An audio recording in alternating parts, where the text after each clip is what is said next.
பாதை உன்னத பாதை, வாழ்வை உயர்த்தும் பாதையே. நெஞ்சில் உண்மை என்ற பேரை பதித்தேன், உலகம் என்றும் துதிக்கவே. இதுதாகவே புது வேகமே, உன்னை நேசிக்கும் உற்சாகமே. நாடி நரம்பிலே உன் வெறியிலே துள்ளி பாயுதே என் குருதியே. உன்னாலே கற்றேனே உண்மை என்ற வேதம், நான் உன்னாலே பெற்றேனே உண்மை சங்கநாதம். சத்யமேவ சத்யமேவ சத்யமேவ ஜெயதே. உண்மையை நேசிப்பாயே, வாத்தியமேவ ஜெயதே. வணக்கம், வந்தனம், நமஸ்தே, சத்தியமேவ ஜெயதே. மீண்டும் இந்த அருமையான நிகழ்ச்சிக்கு உங்க எல்லாரையும் நான் மனசார வரவேற்கிறேன்.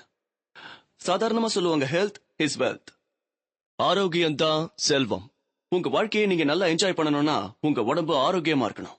வாழ்க்கையில கடினமான பாதைகளை கடந்து போகணும்னா நீங்க நல்ல ஆரோக்கியமா இருந்தா தான் முடியும். நம்மளோட ஆரோக்கியத்துக்கு ஏதாவது குறை வந்துடுச்சுன்னா அப்ப நம்ம கடவுளை யாரை பாவிப்போம், யாரோட உதவியை நாடுவோம்? டாக்டரை தான். நண்பர்களே, இன்னைக்கு ஆடியன்ஸா நிறைய இளைஞர்கள் வந்திருக்காங்க. இந்த இளைஞர்கள் எல்லாரும் டாக்டர்ஸ் ஆக போறாங்க. எல்லாருமே MBBS படிச்சுக்கிட்டு இருக்காங்க. இந்த நிகழ்ச்சிக்கு வந்ததுக்கு ரொம்ப ரொம்ப நன்றி. Thank you so much for coming. சரி, நீங்க எதுக்காக டாக்டர் ஆகணும்னு முடிவெடுத்தீங்கன்னு சொல்லுங்க. சொல்லுங்க. நான் எந்த ஊர்ல இருக்கனோ அந்த ஊர்ல இருக்கிற மக்களோட ஹெல்த் கண்டிஷன்ஸ் ரொம்ப மோசமா இருக்கு. அவங்கள குணப்படுத்தி நல்ல நிலைமைக்கு கொண்டு வரணும்னா அங்க ஒரு நல்ல டாக்டர் தேவைப்படுறாங்க. அதுக்காக தான் நான் டாக்டருக்கு படிக்கிறேன். பிரமாதம் பிரமாதம், அருமையா சொன்னீங்க. மைக் அவர்கிட்ட கொடுங்க. நான் கிளாசிக்கல் ஹீமோஃபீலியாவால அவதிப்படுறேன். என்னுடைய விருப்பம்லாம் என்னன்னா, நான் இந்த மாதிரியான டேஞ்சரஸ் டிசீஸ்ல எல்லாம் அவதிப்படுறவங்களுக்கு ஒரு பெஞ்ச் மார்க் மாதிரி இருக்கணும்னு நான் ரொம்ப ஆசைப்படுறேன். அவங்களாலையும் இந்த நாட்டுக்கு சேவைகள்லாம் செய்ய முடியும். அவங்களாலையும் டாக்டர் ஆக முடியும், அவங்களும் மக்களுக்கு சேவை செய்ய முடியும். பிரமாதமா சொன்னீங்க. மக்களுக்கு சேவை செய்யறதுக்கு, இந்த சமுதாயத்துக்கு சேவை செய்யறதுக்கு தான் நீங்க எல்லாருமே முன் வந்திருக்கீங்கன்னு நல்லா தெரியுது. வருங்காலத்துல இந்த நாட்டு மக்களோட ஆரோக்கியத்தோட முழு பொறுப்பு உங்களை மாதிரியான இளைய டாக்டர்ஸோட கையில தான் இருக்குன்னு நல்லா தெரியுது. அதோட மெடிசின் படிச்சிட்டு இருக்கிற இளைஞர்களோட கையிலயும் இந்த பொறுப்பு இருக்குன்னு தெரியுது. அதனால நான் இன்னைக்கு நம்ம நாட்டோட ஹெல்த் கேர் சம்பந்தமா, அதாவது ஆரோக்கிய சேவைகள் சம்பந்தப்பட்ட சில விஷயங்களை, வருத்தமான விஷயங்களை பகிர்ந்துக்க விரும்புறேன். சரி, முதல்ல உங்ககிட்ட ஒரு கேள்வி கேட்கிறேன். ஒரு நோயாளிக்கும் டாக்டருக்கும் நடுவுல உறவு எப்படி இருக்கணும்? மும்பைல வசிக்கிற மிஸ்டர் வெங்கடேஷ் கால்ல ஒரு கட்டி வந்தது. சாதாரண கட்டியா இருந்தாலும் அதை ஒரு டாக்டர் கிட்ட கொண்டு போய் அவர் காட்டினாரு. என் கால்ல ஒரு வீக்கம் இருந்தது. அது ஒரு சாதாரணமான வீக்கமா தான் இருந்தது. டாக்டர் அதை பார்த்ததும் உடனே அட்மிட் ஆயிடுன்னு சொன்னாரு. அப்படி அட்மிட் ஆகலனா காலை வெட்ட வேண்டியிருக்குன்னு சொன்னாரு. பயந்து போன மிஸ்டர் வெங்கடேஷ் உடனடியா ஹாஸ்பிட்டல்ல அட்மிட் ஆனாரு. உடனே ஆபரேஷனும் நடந்தது. மறுநாளே அவருடைய கால்ல இன்ஃபெக்ஷன் உருவாச்சு. பயங்கரமான இன்ஃபெக்ஷன் ஆனதால ஒரு விரலை எடுக்க வேண்டியதா போச்சு. கால்ல இருந்து ஒரு விரலை வெட்டி எடுத்த அப்புறமும் அவருடைய பிரச்சனை தீரல. டாக்டர் விரலை ஆபரேட் பண்ணும்போது ஒரு சின்ன எலும்பு துண்டை உள்ளேயே விட்டுட்டாரு. ஒண்ணு பின்னாடி ஒண்ணுன்னு 4 ஆபரேஷன் ஆன அப்புறமா கடைசியா ஒரு கசப்பான உண்மை வெளியில வந்துச்சு. உங்களுக்கு முதல் ஆபரேஷனே பண்ணிருக்க வேண்டாம்னு அவர் சொன்னாரு. வெறும் மருந்து கொடுத்தே குணமாக்கி இருக்கலாம்னு அவர் சொன்னாரு. கோபம் வரத்தான் செய்யுது. என்ன பண்றது, விரல் போச்சே. நொண்டித்தான் நடக்கிறேன். 2 லட்சத்துக்கு மேல நான் செலவு செஞ்சிருக்கேன். பணத்தை விட்டு தள்ளுங்க. ரொம்ப கஷ்டத்தை நான் அனுபவிக்கிறேன். அத வார்த்தைகளால் என்னால் சொல்லவே முடியாது. வெங்கடேஷ்க்கு ஏற்பட்ட அதே பிரச்சனை அரவிந்துக்கும் ஏற்பட்டுச்சு. தொடர்ந்து அவருக்கு வாமிட்டிங் பிரச்சனை இருந்ததுனால அரவிந்த் ஒரு ஹாஸ்பிட்டல்ல செக்அப் பண்ணறதுக்காக போனாரு. அவர்கிட்ட எதுவும் சொல்லாம டாக்டர்ஸ் அரவிந்த 3 நாள் ICUல அட்மிட் பண்ணாங்க. ரொம்ப விலை உயர்ந்த சோதனைகள் எல்லாம் செஞ்சாங்க. சாயந்தரம் டாக்டர் வந்து உன்னோட அப்பெண்டிக்ஸ் பஸ்ட் ஆயிடுச்சுன்னு சொன்னாரு. அதுக்காக இமிடியேட்டா ஆபரேஷன் பண்ணணும்னு சொன்னாரு. இல்லனா 3 மணி நேரத்துல நான் செத்துருவேன்னாரு. ஆனா அரவிந்த் டாக்டருடைய வார்த்தைகளை நம்பவே இல்ல. இன்னொரு ஹாஸ்பிட்டல்ல மறுபடியும் எல்லா சோதனைகளும் நடந்துச்சு. ரிப்போர்ட் வந்தப்போ அரவிந்துக்கு அந்த மாதிரி எந்த பிரச்சனைகளும் கிடையாதுன்னு தெரிய வந்தது. அந்த ஹாஸ்பிட்டல்ல எனக்கு 50,000 ரூபாய் செலவாச்சு. இந்த ஹாஸ்பிட்டல்ல ஆல்மோஸ்ட் 70,000 இருந்து 80,000 ரூபாய் வரைக்கும் செலவாயிடுச்சு. 1,40,000 ரூபாய் இதுக்காக நான் வீணா செலவழிச்சிருக்கேன். For no reason. இந்த ORS பாக்கெட் இருக்கு, இத 4 நாள் குடிச்சிருந்தாலே எல்லாமே சரியா போயிருக்கும். இன்னைக்கும் டாக்டர்கிட்ட போகணும்னா எனக்கு ரொம்ப பயமாவே இருக்கு. உடம்பெல்லாம் நடுங்குது. ஐ அம் அஃப்ரேட் ஆஃப் டாக்டர்ஸ் நவ். மக்கள் எப்பவுமே டாக்டர்ஸ கடவுளா தான் பாக்குறாங்க. ஆனா உண்மையில அப்படிலாம் எதுவும் கிடையாது. இது வெறும் 2 கதைகள் தான். எங்க டீம் இத பத்தி ரிசர்ச் பண்றதுக்காக கிளம்பினப்போ ஏகப்பட்ட விஷயங்களை சேகரிச்சிருக்கு. எக்ஸ்கியூஸ் மீ அமர் சார், சொல்லுங்க. எனக்கு ஏற்பட்ட அனுபவத்தை உங்ககிட்ட சொல்ல விரும்புறேன். தாராளமா சொல்லுங்க. சில வருஷத்துக்கு முன்னாடி நடந்த விஷயம் இது. ஒரு நாள் நைட் எங்க டாடி ஒரு மாதிரி அன்னீசியா ஃபீல் பண்ணாரு. அவரை உடனே நாங்க ஹாஸ்பிட்டலுக்கு கூட்டிட்டு போனோம். அங்க இருந்த டாக்டர் இவரை செக் பண்ணிட்டு இவரு ரொம்ப சீரியஸா இருக்காரு, உடனே ஐசியூல அட்மிட் பண்ணணும்னு சொன்னாரு. அதோட இவருக்கு எல்லா டெஸ்டும் பண்ணணும்னு சொன்னாரு. 2 நாளைக்கு அப்புறம் அந்த டெஸ்டோட ரிசல்ட் வந்தது. அந்த ரிசல்ட்ட பார்த்துட்டு இவரு ரொம்ப சீரியஸா இருக்காரு, இவருக்கு உடனே லிவர் டிரான்ஸ்பிளான்ட் பண்ணணும்னு சொன்னாரு. அப்படி செய்யலன்னா இவரு 2-3 வாரத்துல இறந்துடுவாருன்னு பயமுறுத்தினாரு. அப்போ உண்மையிலேயே நாங்க ரொம்ப பயந்து போயிட்டோம். அப்போ நாங்க அவர்கிட்ட எங்க ஃபேமிலி டாக்டர் இப்ப ஊர்ல இல்ல, அதனால நீங்க இன்னொரு டாக்டர் கிட்ட இந்த ரிசல்ட்ட காட்டி செகண்ட் ஒப்பீனியன் கேளுங்களேன்னு சொன்னோம். இன்னொரு டாக்டர் கிட்ட கேட்க விரும்புனீங்க. அவரும் தயங்காம இன்னொரு டாக்டரோட பேரும் அட்ரஸும் எங்க கிட்ட கொடுத்தாரு. நாங்களும் அந்த டாக்டரோட கிளினிக்கு போனோம். அவரும் எங்க கிட்ட இவரு ரொம்ப சீரியஸா இருக்காரு, உடனே லிவர் டிரான்ஸ்பிளான்ட் பண்றதுக்கு ஏற்பாடு பண்ணுங்கன்னு சொன்னாரு. இல்லன்னா இவரு உயிர் போயிடுன்னு சொன்னாரு. அப்பவும் நாங்க அவர் பேச்ச கேட்காம எங்க ஃபேமிலி டாக்டருக்கு போன் பண்ணி அவரை உடனே வர சொன்னோம். ஃபேமிலி டாக்டர் வந்ததும் நாங்க அவரை போய் சந்திச்சோம். ஃபேமிலி டாக்டர் இவரை செக் பண்ணிட்டு இவருக்கு ஒண்ணுமே இல்ல, இவருக்கு வெறும் கேஸ் ப்ராப்ளம்னு சொன்னாரு. லிவர் டிரான்ஸ்பிளான்ட் பண்ண வேண்டிய அவசியம் இல்லன்னு உறுதியா சொல்லிட்டாரு. இது நடந்து எவ்வளவு வருஷம் ஆகுது? 6-7 வருஷம் இருக்கும். இப்ப உங்க அப்பா நல்லா ஆரோக்கியமா இருக்காரா? நல்லா இருக்காரு. லிவர்லாம் சேஞ்ச் பண்ண வேண்டிய அவசியம் வரல. இல்ல. 3 வாரத்துக்குள்ள பண்ணலனா இறந்து போயிடுவாருன்னு சொல்லிருக்காங்க. இறந்துடுவாரு நாங்க. ஆனா இப்ப நல்லா ஆமா. இருக்கா? ஒரிஜினல் லிவர் தானே? நல்ல வேளை தப்பிச்சீங்க. சரி, உங்க ஹாஸ்பிடல் பில் எவ்வளவு ஆச்சு? டெஸ்ட் பண்ணதுக்கு 25,000 ஆச்சு. ஐசியூக்கு தனி சார்ஜ். அதோட நாங்க அந்த நேரத்துல லிவர் டிரான்ஸ்பிளான்ட் பண்ணிருந்தோம்னா அப்போ 36 லட்சம் ரூபாய் ஆயிருக்கும். அதுல நாங்க ஒரு பெரிய பங்களாவே வாங்கிருக்கலாம். அடேங்கப்பா. ஆனா இப்போ நான் சொல்லுவேன், நீங்க ரொம்ப அதிர்ஷ்டம் பண்ணிருக்கீங்க. உங்க குடும்பம் புண்ணியம் பண்ணிருக்கு. உங்க அப்பா நல்ல ஆரோக்கியமா இருக்காரு. ஆனா இந்த மாதிரி எல்லாருக்குமே அதிர்ஷ்டம் கிடைக்கும்னு சொல்ல முடியாது. Retired army officer major Pankaj ராய்க்கு தன்னுடைய பாராசூட் ரெஜிமெண்ட தவிர்த்து ரொம்ப பிடிச்ச இன்னொரு விஷயம் என்னன்னா அது அவருடைய மனைவி சீமா, அவருடைய மகள் ஆபா. அவங்க 2 பேர் மேலயும் மேஜர் பங்கஜ் உயிரே வச்சிருந்தாரு. கணவன், மனைவி, மகள், ஒரு அருமையான வாழ்க்கை சக்கரம் ஓடிக்கிட்டு இருந்தது. சீமாவுக்கு கிட்னி பிரச்சனை ஏற்பட்ட போதுதான் இவங்களுடைய அழகான குடும்பத்துல புயல் வீச ஆரம்பிச்சது.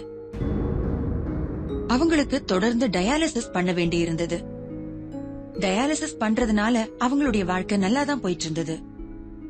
ஆனா மருத்துவர்கள் கிட்னி டிரான்ஸ்பிளான்ட் பண்ணணும்னு அவங்கள வற்புறுத்த ஆரம்பிச்சாங்க. ஒரு புது வாழ்க்கையை தொடங்கலான்ற ஆசையில அவங்களுக்கு நடத்தப்பட்ட இந்த ஆபரேஷனால சீமாவுடைய வாழ்க்கையே பறிக்கப்பட்டது. எங்க தப்பு நடந்தது? இந்த கேள்விக்கான பதில் தெரிஞ்சா நீங்க அதிர்ச்சி ஆயிடுவீங்க.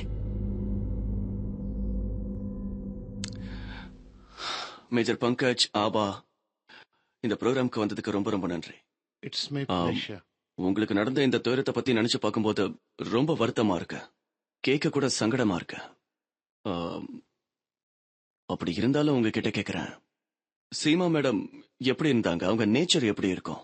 ரொம்ப சாஃப்டா பழகுவாங்க. சொல்ல போனா ஹாஸ்பிட்டல்ல அவங்களுக்கு ரத்தம் தேவைப்பட்ட போது நான் சொன்னாலும் நீங்க நம்ப மாட்டீங்க, அவங்க ஸ்கூல்ல இருந்து எங்க வீட்டுக்கு அவங்க ஸ்கூல் பஸ்ல ஸ்டாஃப்ஸ் எல்லாரும் வந்தாங்க.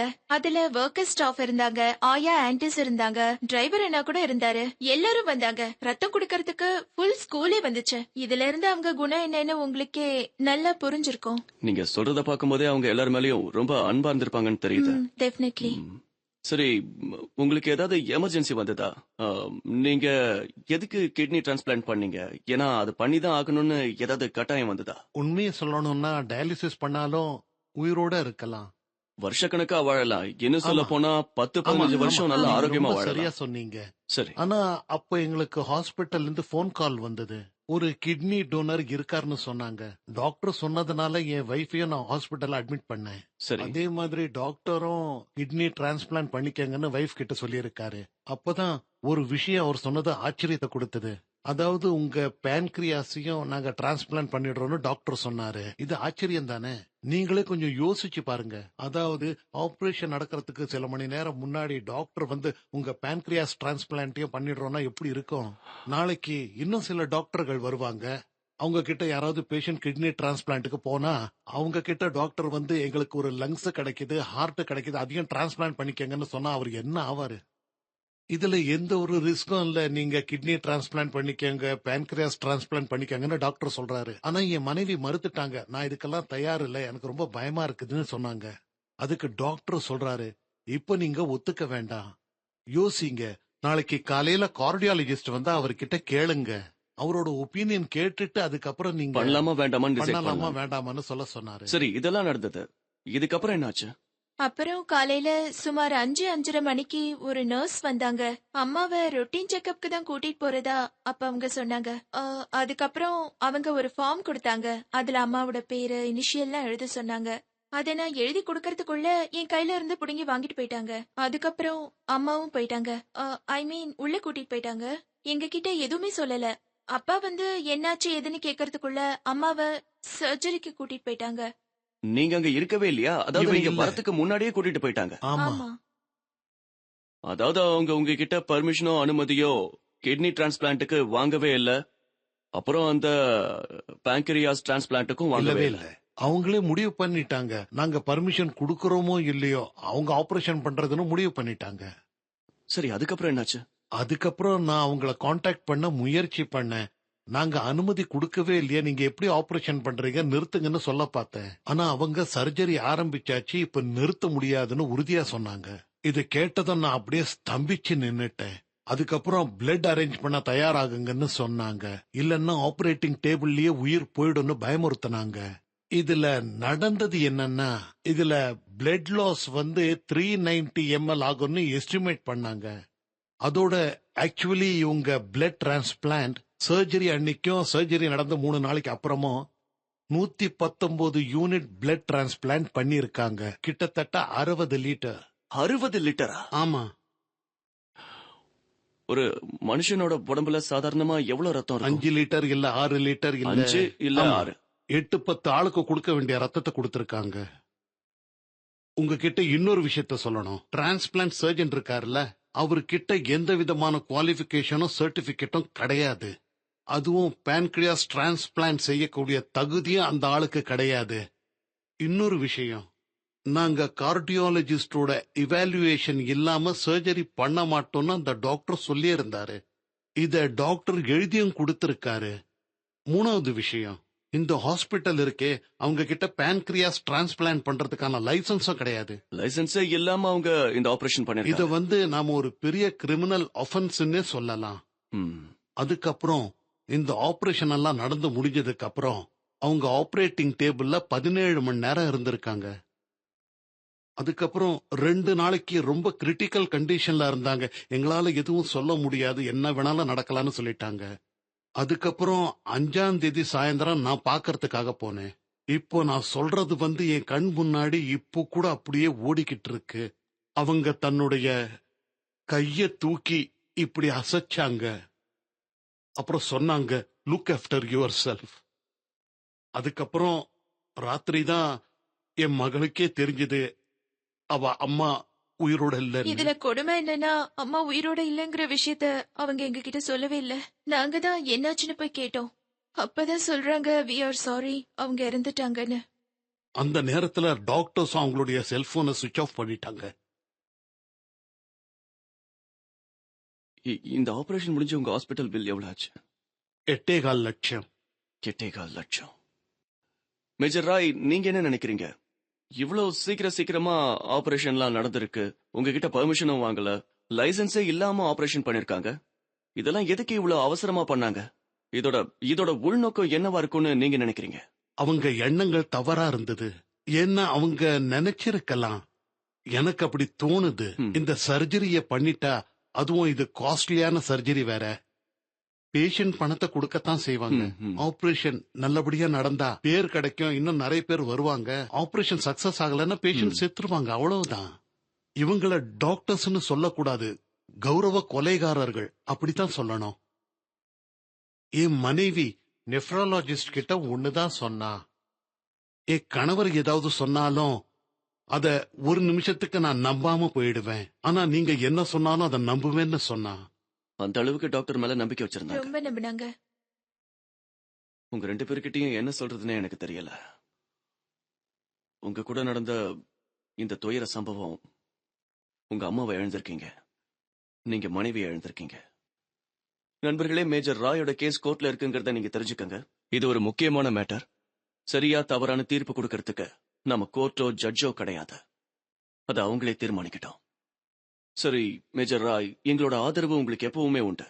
உங்களுக்கு நிச்சயமா நியாயம் கிடைக்கணும். ரொம்ப எங்க நன்றி. கூட பேசினதுக்கு ரொம்ப நன்றி. Thank you so much. Thank you.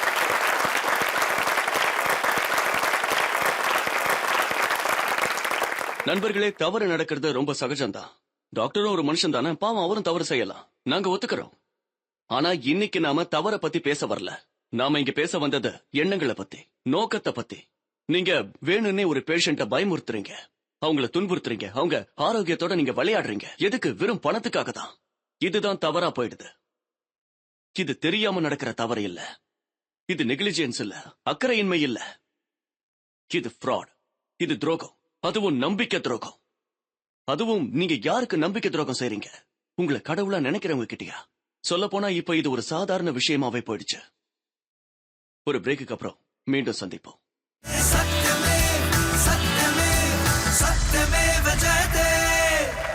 Welcome back. நண்பர்களே, பேஷண்ட் உடம்பு சரியில்லாம ஹாஸ்பிட்டலுக்கு போனதுக்கு அப்புறம் அங்க நடக்கிற கொடுமைகளை பத்தி இப்ப பார்த்தோம். இப்ப நம்ம வாழ்க்கை சாதாரணமா ஓடிக்கிட்டு இருக்கும் போது ஒருவேளை நமக்கு உடம்பு சரியில்லாம போயிடுச்சுன்னா என்ன நடக்குதுன்னு பார்க்கலாம். சாதாரணமா நம்ம டாக்டர் கிட்ட போன உடனே அவர் நம்ம கிட்ட சொல்லுவாரு, பிளட் டெஸ்ட் எடுங்க, யூரின் டெஸ்ட் எடுங்கன்னு சொல்லுவாரு. அப்பதான் உங்களுக்கு என்ன ஆயிருக்குன்னு சொல்ல முடியும்னு சொல்லுவாரு. நண்பர்களே, வாங்க இப்ப நம்ம ஒரு ஜென்டில்மேன் கிட்ட பேசலாம். அவர் ஒரு அருமையான லேபரட்டரி நடத்திக்கிட்டு இருக்காரு. அங்க பிளட் அண்ட் யூரின் டெஸ்ட் எல்லாம் எடுக்கிறாங்க. இத பெத்தாலஜி லேப்னு சொல்லுவாங்க. நம்ம கூட இப்ப டாக்டர் அனில் பிச்சர்ட் வந்திருக்காரு. சொல்லுங்க டாக்டர் பிச்சர்ட், ஒரு லேபரட்டரி நடத்தும் போது அந்த அனுபவம் உங்களுக்கு எப்படி இருந்தது? நான் சென்டர் ஓபன் பண்ண 2 மாசம் ஆச்சு, 3 மாசம் ஆச்சு. ஒரு பேஷண்ட் கூட வரவே இல்ல. அப்பதான் தெரிஞ்சது நான் ஓபன் பண்ணி பிரயோஜனம் கிடையாது, எல்லாரையும் போய் மீட் பண்ணாதான் வேலை நடக்கும். அப்படின்னா யாரை மீட் எல்லா பண்ணல? டாக்டர்ஸையும் தான். ஏன்னா பேஷண்ட்ஸ் அங்கிருந்து தானே வருவாங்க. அவங்க தயங்காம நேராவே கேக்குறாங்க, எங்களுக்காக என்ன பண்ணுவீங்கன்னு. இதுதான் நடக்குது. ஆக்சுவலி அவங்க உங்ககிட்ட கமிஷன் கேக்குறாங்க. கமிஷன் கேக்குறாங்க. Commission ஆமா, கேக்குறாங்க. உண்மைதான். சரி, எவ்வளவு பர்சன்டேஜ் கேக்குறாங்க? 40-50%. 40ல இருந்து 50யா? ஆமா, மறுபடியும் சொல்லுங்க, என்னால நம்பவே 40ல முடியல. இருந்து 50% அவங்க நேரடியாவே கேக்குறாங்க. எதுக்கு இந்த ஃபீஸ்? அதான் எழுதி தராங்கல்ல, அதுக்கு ஃபீஸா? அதை கொடுத்துதான் ஆகணும். எழுதுறதுக்கு ஃபீஸா? இது ஏழைகளை எப்படி எல்லாம் பாதிக்குது? 50% அவங்களே கேக்குறாங்கன்னா மத்தத நீங்களே யோசிச்சு பாருங்களேன். அந்த அதாவது அளவுக்கு டபுள் fees வாங்குறாங்க தேவையில்ல. டாக்டருக்கு கொடுக்கணுங்கிறதுக்கு. ஆமா, டபுள் கொடுக்குறாங்க. நிறைய டாக்டர்ஸ் பாத்தீங்கன்னா பாவம் பேஷண்ட்டுக்கு 1 இல்லனா 2 டெஸ்ட் எடுக்க வேண்டியதுதான் அவசியமா இருந்திருக்கும். அவங்க 12-15 டெஸ்ட் பண்ண சொல்றாங்க. பண்ண சொல்றாங்க. இது உண்மையா? உண்மைதான். என்கிட்ட கூட ஒரு டாக்டர் சொன்னாரு, நாங்க 10 எழுதி கொடுத்துருவோம், அதுல நீ மீதி எல்லாத்தையும் நார்மல்னு காட்டுன்னு. நானும் இத பத்தி கேள்விப்பட்டிருக்கேன். ஒரு டெஸ்ட் நடக்குமா, அதுக்கு பேர் வந்து பேசின் டெஸ்ட். ஆமா, பேசின் டெஸ்ட்னா என்னன்னு கேட்டேன். அதாவது பேஷண்டோட ரத்தத்தை எடுத்து பேசின்ல கொட்டிடுங்க. பேஷண்டோட உடம்புல இருந்து ரத்தத்தை எடுத்து அப்படியே பேசின்ல கொட்டிடணும். அப்புறம் எல்லா ரிசல்ட்ஸையும் நார்மல்னு காட்டிடணும். ஏன்னா நமக்கு தெரியும் அந்த பேஷண்ட்டுக்கு எந்த ஒரு பிரச்சனையும் இல்லன்னு. சும்மா அப்படியே அனுப்பணும். நான் சொல்றது கரெக்ட் தானே? சர்டன்லி. அப்புறம் உங்க பிராக்டிஸ் எல்லாம் நல்லா போச்சா? நல்லா போச்சு. நிறைய ஃப்ரெண்ட்ஸ் ஆயிட்டாங்க. ஆஹா. எல்லா டாக்டர்ஸும் ஃப்ரெண்ட்ஸ் ஆயிட்டாங்க. எல்லா டாக்டர்ஸும் ஃப்ரெண்ட்ஸ் ஆயிட்டாங்களா? அப்புறம் என்னாச்சு? அதுக்கப்புறம் பாத்தீங்கன்னா என்னோட லைஃப்ல ஒரு ட்ராஜடி நடந்தது. அப்படி அதோட சின்ன வயசுல இருந்தே கத்து கொடுக்குறாங்க இல்லையா, நாம பாவம் பண்ணோம்னா அதுக்கான தண்டனையை இங்கேயே அனுபவிக்கிறோம், எல்லாம் இங்கேயே கிடைச்சிரும்னுவாங்க. அப்புறம் நானே ஒரு நாள் முடிவு பண்ணேன். அப்புறம் எல்லாத்தையும் நிறுத்திட்டேன். எதுவா இருந்தாலும் கடவுள் பாத்துக்குவாரு. தப்பான காரியங்கள் பண்றத நிறுத்திட்டேன். அப்புறம் பார்த்தா எனக்கு ஃப்ரெண்ட்ஸே குறைய ஆரம்பிச்சிட்டாங்க. என் லேபுக்கு ரெஃபரன்ஸ் கொடுக்க யாருமே முன் வரல. முதல்ல என் பேஷண்ட்ஸ் வந்து ரிப்போர்ட்ஸ் எடுத்துட்டு போனா டாக்டர்ஸ் ஏத்துக்குவாங்க. ஆனா இன்னைக்கு என் லேப்ல இருந்து ரிப்போர்ட்ஸ் போனா அந்த டாக்டர்ஸ் பார்த்துட்டு குப்பை தொட்டியில தூக்கி போடுறாங்க. இன்னும் சொல்ல போனா நிறைய பேஷண்ட்ஸ் என்கிட்டயே வந்து சண்டை போடுறாங்க. நானும் அவங்க கிட்ட என்னோட மிஷினரிஸ் அதேதான், என்னுடைய டெக்னீஷியன்ஸ் அதேதான்னு புரிய வச்சுக்கிட்டு இருக்கேன். நான் பெத்தாலஜிஸ்டையும் மாத்தல. Nothing has changed. என்ன, நான் முதல்ல 100-150 ரூபா வாங்கிட்டு இருந்தேன். ஆனா இப்ப நான் 50 ரூபாய்க்கு சிபிசி பண்ணி கொடுத்துக்கிட்டு இருக்கேன். ஏன்னா வேற யாருக்கும் நான் நீங்க யாருக்கும் commission லஞ்சம் கொடுக்க கொடுக்க தேவையில்லை. லாபம் நேரா பேஷண்ட்ஸ்க்கே கிடைக்குது இல்லையா? ஆமா, பேஷண்ட்ஸ்க்கே கிடைக்கும். அப்புறம் என் லேப பத்தி பப்ளிசிட்டியும் கிடைச்சிருது. நான் வெளியில போர்டும் டிஸ்ப்ளே பண்ணிருக்கேன். எந்த லேபும் தன்னோட ரேட்ஸ் டிஸ்ப்ளே பண்றது இல்லைங்க. நான் லஞ்சம் கொடுக்க மாட்டேன்னு நீங்க போர்ட்லயே எழுதுனீங்களா? நான் என்னோட ரிசப்ஷன்லயே எழுதியிருக்கேன் பேம்ப்ளெட்ஸ்ல. ஆஹா. என் லேப் யாருக்கும் கமிஷன் கொடுக்காதுன்னு இருக்கும். ஆஹா. நான் இது தெளிவா பிரமாதம். எழுதிட்டேங்க. இப்போ உங்க பிராக்டிஸ் நல்லா நடக்குதா? நல்லா மக்களுக்கு போகுது. உங்க மேல நம்பிக்கை மக்களுக்கு வந்தாச்சா? நம்பிக்கை இருக்கு. உங்ககிட்டயே வராங்க. வராங்க. உங்க லேப் டெஸ்டிங் எங்க நடக்குது? சாண்டா க்ரூஸ் ஈஸ்ட்ல. சாண்டா க்ரூஸ் ஈஸ்ட். ஆமா, அங்கதான் இருக்கு. உங்க டெஸ்டிங் லேப் என் வீட்டுக்கு பக்கத்துல தான் இருக்கு. உங்க போன் நம்பர் என்கிட்ட கொடுங்க. எனக்கு எந்த டெஸ்ட் எடுக்கணும்னாலும் நான் உங்களோட லேபுக்கு தான் வருவேன்.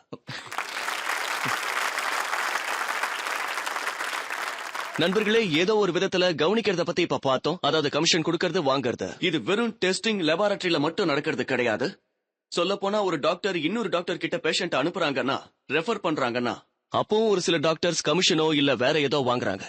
இப்ப நம்ம 3G லிங்க் மூலமா டாக்டர் அமுல் பண்டித்தை சந்திக்க போறோம். அவர் இத பத்தி நம்ம கிட்ட சொல்லுவாரு.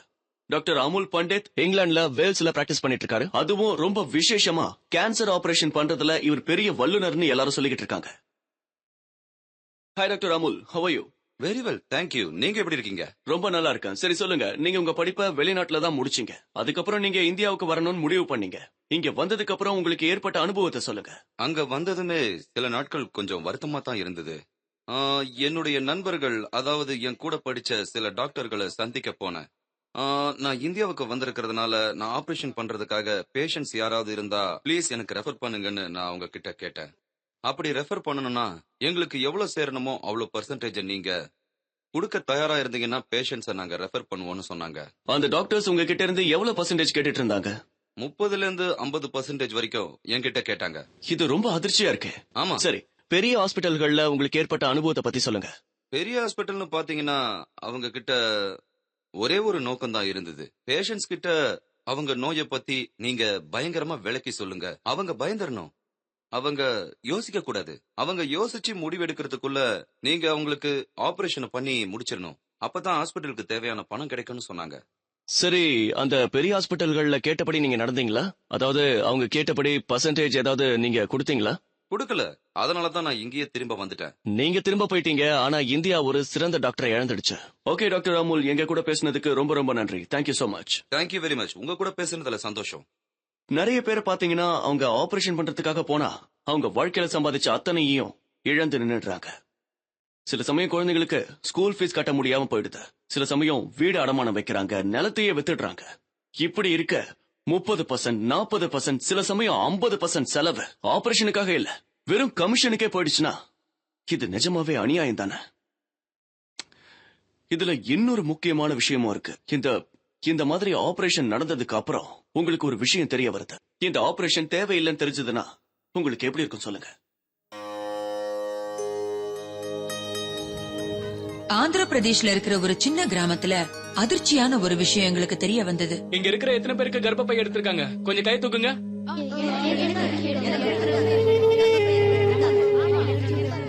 எல்லாருக்குமேவா?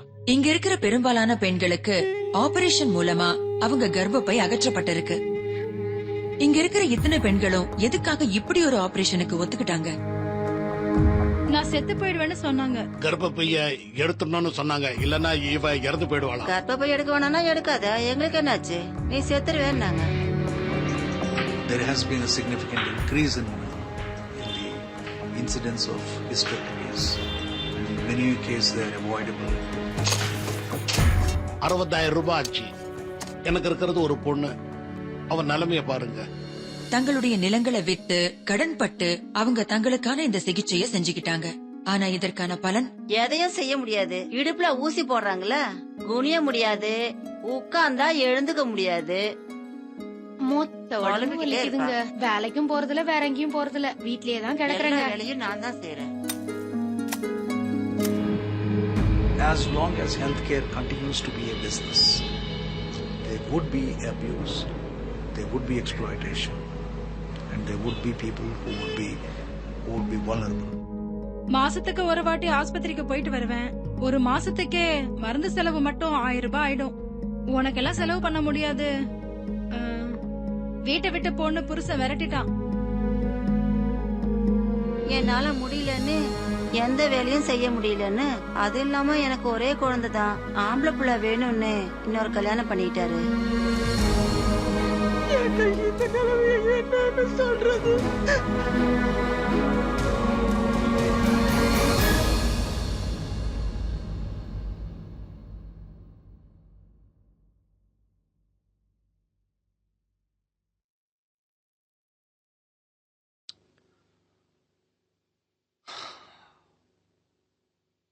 நண்பர்களே, நம்ம ப்ரோக்ராம்க்கு டாக்டர் பேதி வந்திருக்காரு.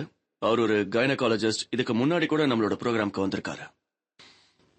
டாக்டர் பேதி, உங்களோட 25 வருஷ அனுபவத்துல எத்தனை தடவை நீங்க ஒரு பெண்மணியுடைய கர்ப்பப்பையை எடுக்க வேண்டிய அவசியம் வந்திருக்கு? கேன்சரை தவிர்த்து சொல்லணும்னா நாங்க 6-7 மாதங்கள்ல யாராவது ஒரு பெண்மணிக்கு யூட்ரஸ ரிமூவ் பண்ணுவோம். அப்படி பாத்தீங்கன்னா ஒரு ஊர்ல இருக்கிற அத்தனை பெண்மணிகள் கிட்ட இருந்தோம் கர்ப்பப்பையை எடுக்க வேண்டிய அளவுக்கு அவசியம் இருக்கா என்ன? கண்டிப்பா இருக்காது. அதுக்கு வாய்ப்பே இல்ல. வாய்ப்பே இல்ல. ஆமா. இங்க என்ன நடக்குது? ஏன் ஒரு சில டாக்டர்கள் இவ்வளவு மோசமா நடந்துக்கிறாங்க? இவங்களை திருத்தவோ இல்ல இவங்களை குணப்படுத்தவோ ஏதாவது மருந்து இருந்தா சொல்லுங்க. இந்த மாதிரி தவறு செய்யற ஒரு சில டாக்டர்களை கண்காணிக்கவும் அவங்க செய்யற தவறுகள் மேல நடவடிக்கை எடுக்கிறதுக்கும், அதாவது சட்டப்படி எடுக்க மெடிக்கல் கவுன்சில் ஆஃப் இந்தியாவுக்கு அதிகாரம் இருக்கு, MCIக்கு இருக்கு. ஆனா சில வருஷங்களாவே மெடிக்கல் கவுன்சில் ஆஃப் இந்தியாவோட செயல்பாடுகள் மேல பல சர்ச்சைகள் வெளியே வந்துகிட்டே இருக்கு. MCI டாக்டர்களை கண்காணிக்கிறதுக்காகவே ஏற்படுத்தப்பட்ட ஒரு அமைப்பு. இவங்களுடைய முக்கிய பொறுப்பு என்னன்னா டாக்டர்களுடைய செயல்பாடுகளை கவனிக்கிறது, மெடிக்கல் காலேஜஸ்க்கு லைசன்ஸ் வழங்குறது. யாராவது ஒரு டாக்டர் தவறான செயல்கள்ல ஈடுபட்டா அவருடைய லைசன்ஸை ரத்து செய்யவும் இந்த MCIக்கு அதிகாரம் உண்டு.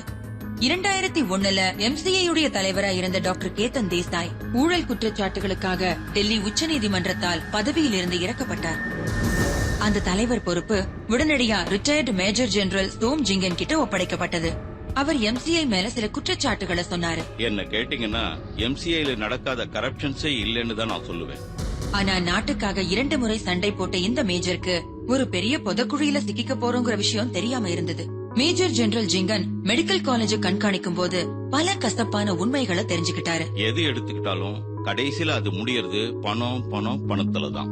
சான்றிதழ் வழங்குறதா இருக்கட்டும், காலேஜ் ஆரம்பிக்கிறதாவும் இருக்கட்டும், சீட்ஸ் கொடுக்கறதாவும் இருக்கட்டும், எது இருந்தாலும் எல்லாத்துக்கும் நடுவுல இந்த பணம் தான் முதல்ல வந்து நிக்குது. 2 கோடி 3 கோடி 4 கோடி. இதுல வேடிக்கையான விஷயம் என்னன்னா, நீங்க இன்ஸ்பெக்ஷன் பண்றதுக்காக போகும்போது சில பேஷண்ட்ஸுக்கு மேல காலை கட்டி தொங்க விட்டுருப்பாங்க. சில பேருக்கு கை உடைஞ்சிருக்கும், சில பேருக்கு முகம் வீங்கி இருக்கும். இதெல்லாம் கான்ட்ராக்ட்ல கொடுத்திருப்பாங்க. ஒரு பெரிய ட்ரக் வரும், அதுல சாமான்ங்க வந்து இறங்கும், பேஷண்ட்ஸுங்களும் வந்து இறங்குவாங்க, சரியா இருக்கிற மாதிரி காட்டுவாங்க. அங்க எந்த டாக்டர் நீங்க பாக்குறீங்களோ வேற இடத்துல இன்ஸ்பெக்ஷன் நடக்கும்போது அங்கேயும் இருப்பாரு. மேஜர் ஜெனரல் ஜிங்கன் MCIய நேர்மையா நடத்த எவ்வளவு முயற்சி பண்ணி பார்த்தாரு. ஆனா அவரு சுத்தி வளைச்சு டாக்டர் கேத்தன் தேசாய சொல்றேன், எல்லா இடத்துலயும் அவருடைய ஆட்களை தான் அவர் வச்சிருந்தாரு. அதுல என்ன வரவு இருந்தாலும் அதுல கண்டிப்பா அவருக்கும் பங்கு இருக்கும். ஆனா பாவம், ஒரு வருஷத்திலேயே MCIல இருந்து ராஜினாமா பண்ணி அவர் வெளியில வந்துட்டாரு. கொஞ்ச நாள்லயே டாக்டர் கேதன் தேசாய் அதே தலைவர் பதவிக்கு வந்துட்டாரு. திரும்பவும் அதே தவறான வேலைகளை 2010 வரைக்கும் நடத்தியிருக்காரு. மறுபடியும் டாக்டர் கேதன் தேசாய லஞ்சம் வாங்கின குற்றத்திற்காக CBI அரெஸ்ட் பண்ணாங்க. இப்ப MCIய நேர்மையா நடத்துற பொறுப்பு டாக்டர் KK தல்வார் கிட்ட ஒப்படைச்சிருக்காங்க. நண்பர்களே, மெடிக்கல் கவுன்சில் ஆஃப் இந்தியாவின் தலைவர் இப்ப ஒரு தலைவரா இருக்காரு. அவரோட வேலையே டாக்டர்களை கண்காணிக்கிறது, அவங்களுக்கு எதிராக நடவடிக்கை எடுக்கிறது. இன்னைக்கு அவர் நம்ம ஷோவுக்கு வந்திருக்காரு. டாக்டர் KK தல்வார் எங்க ப்ரோக்ராமுக்கு வந்ததுக்கு ரொம்ப ரொம்ப நன்றி. டாக்டர் தல்வார், கேட்கவே சங்கடமா இருக்கு. ஆனா இங்க என்ன நடக்குதுன்னு சொல்லுங்க. நீங்க காலையில இருந்து எங்க கூட தான் இருக்கீங்க, எல்லா விஷயங்களையும் நீங்க கேட்டீங்க. இப்போ பல விஷயங்களை பார்த்தோம். இதெல்லாம் உண்மையிலேயே நடக்குதா? இது எல்லாமே நடந்துகிட்டு தான் இருக்கு. பப்ளிக்கும் தெரிஞ்சு போச்சு. காலையில இருந்து நாம பல விஷயங்களை பத்தி பேசிக்கிட்டு இருக்கோம். இவ்வளவு விஷயங்கள் நடக்கும்னு என்னாலையும் நினைச்சு கூட பார்க்க முடியல. ஆமாங்க, எல்லாமே தப்பா தான் நடந்துகிட்டு இருக்கு. மக்களுக்கும் அதெல்லாம் புரிய ஆரம்பிச்சிருச்சு. இது எங்க தொழிலுக்கு மிகப்பெரிய அவமானம். அப்படின்னா தப்பு நடக்குதுன்னு நீங்களும் ஒத்துக்கிறீங்க? இப்ப பாத்தீங்கன்னா இது எல்லாத்துலயும் கண்டிப்பா ஒரு மாற்றம் தேவைப்படுது. மாற்றத்தை கொண்டு வரணும். கரெக்ட். மாற்றம் பண்ணி வந்தே ஆகணும். என்கிட்ட கொஞ்சம் கோட் ஆஃப் மெடிக்கல் எத்திக்ஸ் இருக்கு, படிச்சு கேளுங்க. சொல்லுங்க. டாக்டர் ஆகிறதுக்கான முதல் நோக்கமே மனிதர்களுக்கு சேவை செய்யறதுதான். பணம் பார்க்கறதோ லாபம் சம்பாதிக்கிறதோ முக்கியமான நோக்கமா இருக்கக்கூடாது. ஒரு டாக்டர் தன்னோட பேஷண்ட்டுக்கு ஏற்பட்டிருக்கிற வியாதிய பயமுறுத்துற மாதிரி சொல்லக்கூடாது, அதே நேரத்துல மறைக்கவும் கூடாது. ஒரு டாக்டருக்கு ஒரு பேஷண்ட் கிடைக்கவோ இல்ல இன்னொரு டாக்டர் கிட்ட அந்த பேஷண்ட்ட அனுப்பி வைக்கவோ இனாமோ கமிஷனோ பர்சன்டேஜோ இல்ல கட்ஸோ வாங்கக்கூடாது, கொடுக்கவும் கூடாது. இன்னைக்கு இந்தியாவுல கிட்டத்தட்ட 8 லட்சம் டாக்டர்கள் இருக்காங்க. இன்னைக்கு இருக்கிற இந்த 8 லட்சம் டாக்டர்கள்ல ரெகுலேஷனை மதிச்சு நடக்கிற டாக்டர்ஸ் எவ்வளவு பேர் இருக்காங்க? ரெகுலேஷனை நான் இப்பதானே படிச்சேன், எல்லாத்தையும் நான் படிக்கல. குறிப்பிட்ட பெர்சன்டேஜ் சொல்றது ரொம்ப கஷ்டங்க. சரி, தோராயமா சொல்லுங்க. கேட்டீங்கன்னா அது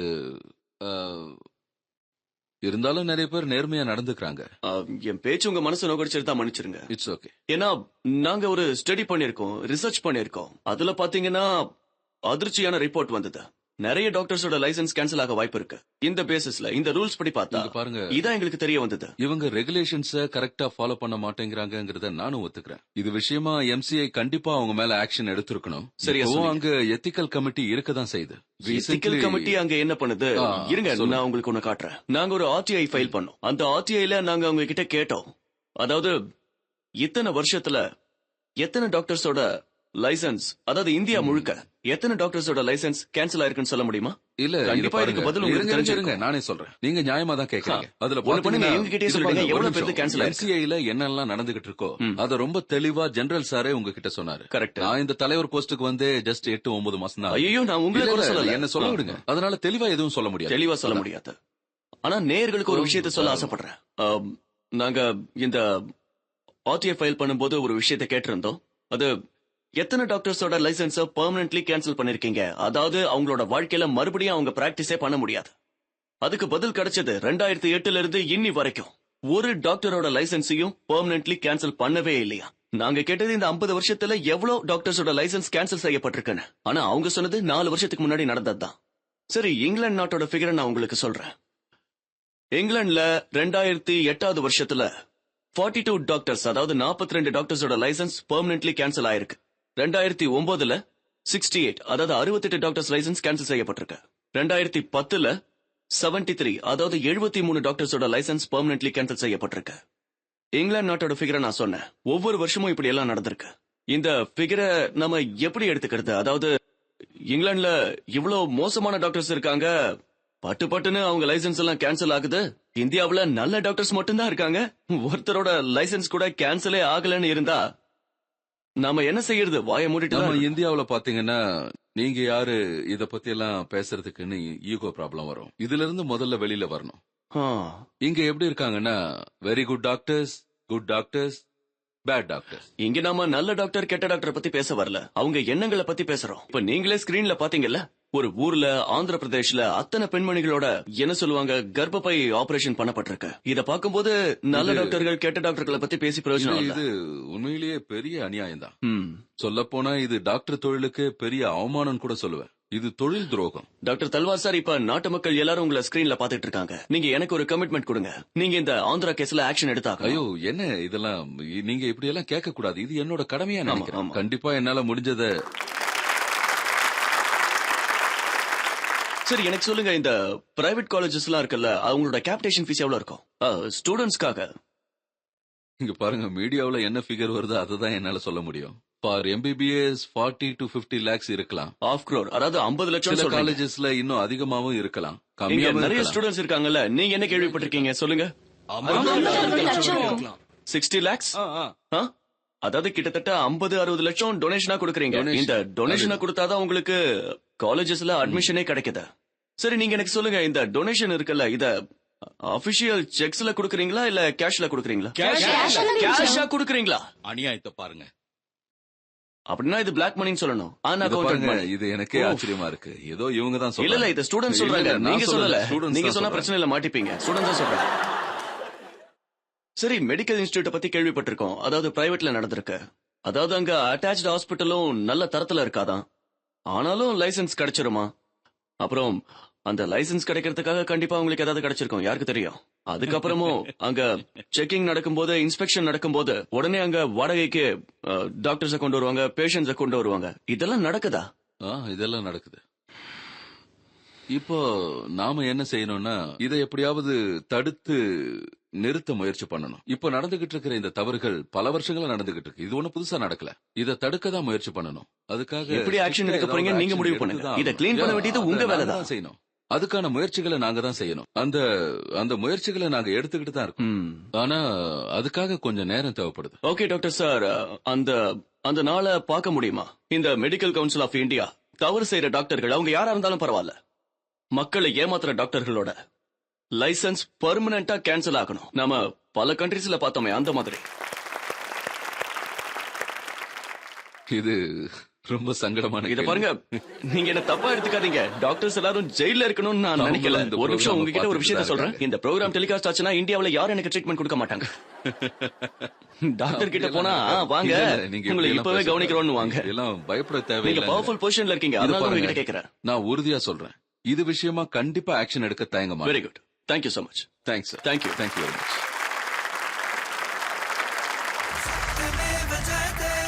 வெல்கம் பேக் நண்பர்களே. ஒரு விஷயம் நல்லா தெரிஞ்சு போச்சு, நம்மளோட ஹெல்த் கேர் சிஸ்டம், அதாவது ஆரோக்கிய சேவை நோய்பட்டு கிடக்கு.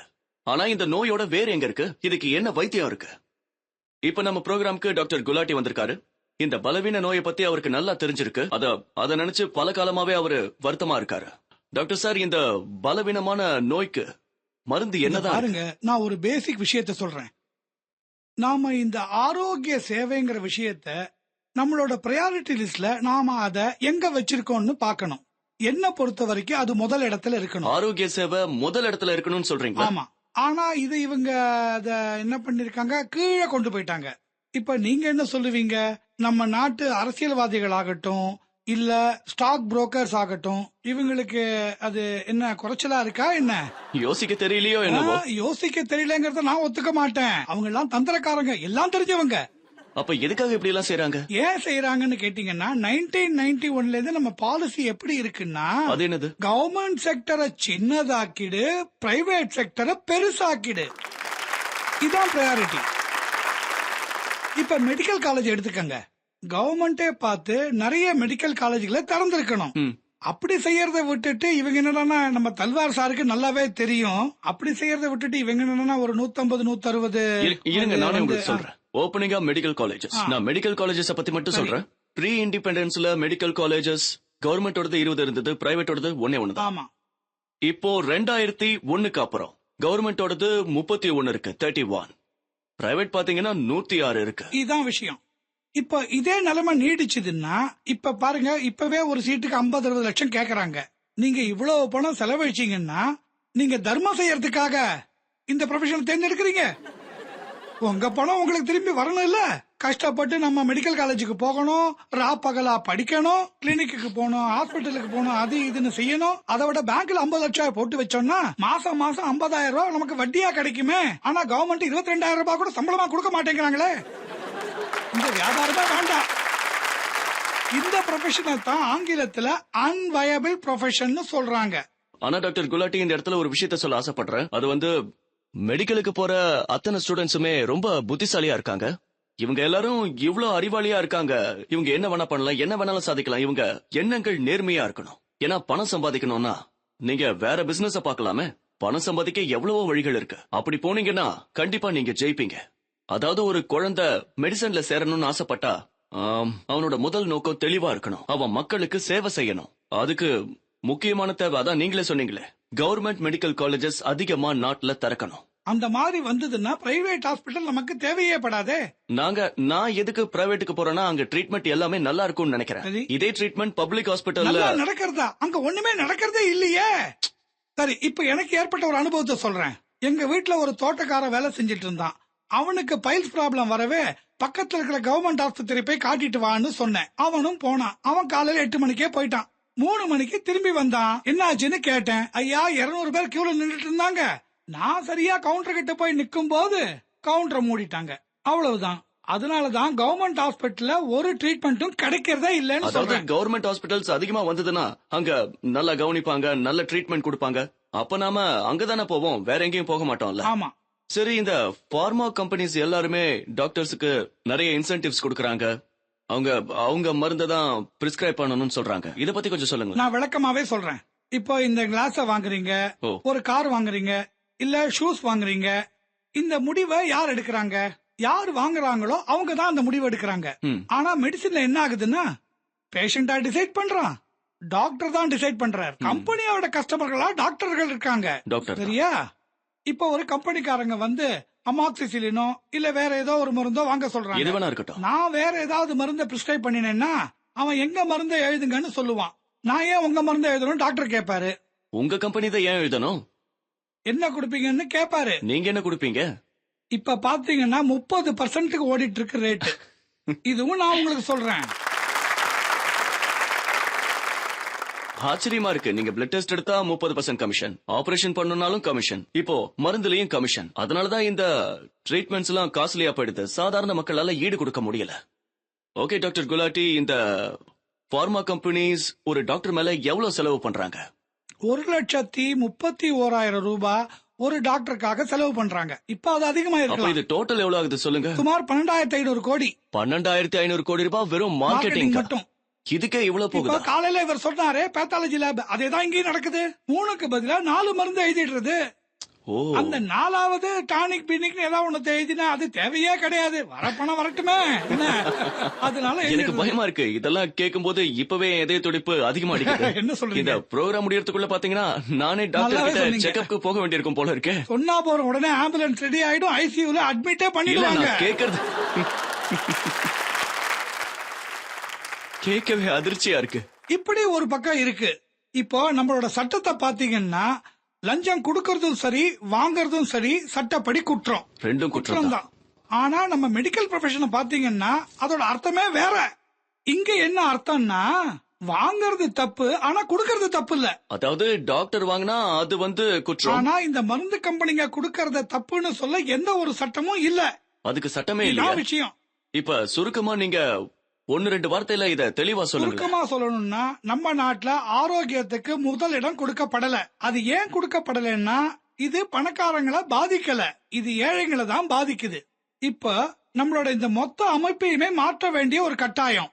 சொசைட்டியோ கவர்மெண்டோ எல்லாருக்கும் சமமான ஒரு மருத்துவ வசதியை கொடுக்கணும். வசதி படைச்சவங்க நிறைய பணத்தை கொடுக்கட்டும், ஏழை மக்கள் தங்களால முடிஞ்சதை கொடுக்கட்டும். ஆனா 2 பேருக்கும் ஒரே விதமான சேவை தான் கிடைக்கணும். நான் பெல்ஜியம்ல 9 வருஷம் இருந்துட்டு வந்திருக்கேன். பெல்ஜியம்ல உங்களோட அனுபவம் எப்படி இருந்தது? பெல்ஜியம்ல பாருங்க எப்படின்னா, நம்ம இன்கம் டாக்ஸ் கட்டும் போதே அதுல இருந்து நாம ஒரு பங்கு தொகைய மியூச்சுவலுக்கு கொடுக்கணும். அதாவது இந்த மியூச்சுவல் கம்பெனி உங்களோட ஆரோக்கியத்தை கவனிச்சுக்குதுன்னு சொல்றீங்க. அந்த கம்பெனி தான் நமக்கு ஃபைனான்ஸ் பண்ணுது. சரி, ஃபைனான்சிங் பண்ணுது. அது எப்படின்னா, உதாரணத்துக்கு பெல்ஜியம் கணக்குப்படி எனக்கு 1 லட்சம் வருதுன்னா அதுல இருந்து நான் 500 1000 அது என்ன டிசைட் பண்ணி சொல்றாங்களோ அத நம்மளோட மியூச்சுவல் கணக்குல கட்டிடணும். அதுக்கப்புறம் அங்க எப்படின்னா, பிரைவேட் ஹாஸ்பிட்டல் போனாலும் சரி இல்ல கவர்மெண்ட் ஹாஸ்பிட்டலுக்கு போனாலும் சரி அதுக்கான பில் தொகைய என் மியூச்சுவலே கட்டிடும். நான் எதுவும் கொடுக்க வேண்டாம், 0. இது ஒரு விதமான நேஷனலைஸ்டு ஹெல்த் சர்வீஸ்.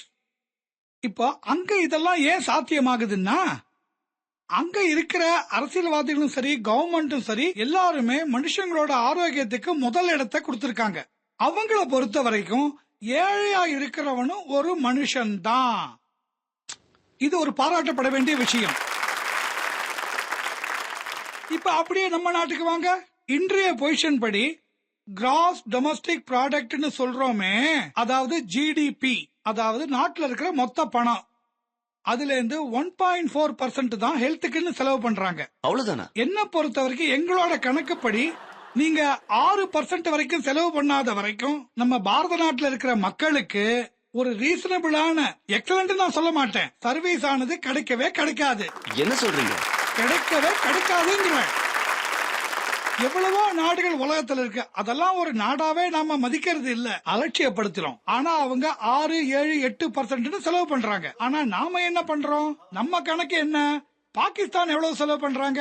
1.3, நாம 1.4. முடியல. ரொம்ப அருமையா சொன்னீங்க. இந்த ஷோக்கு வந்ததுக்காக ரொம்ப ரொம்ப நன்றி. Thank you very much.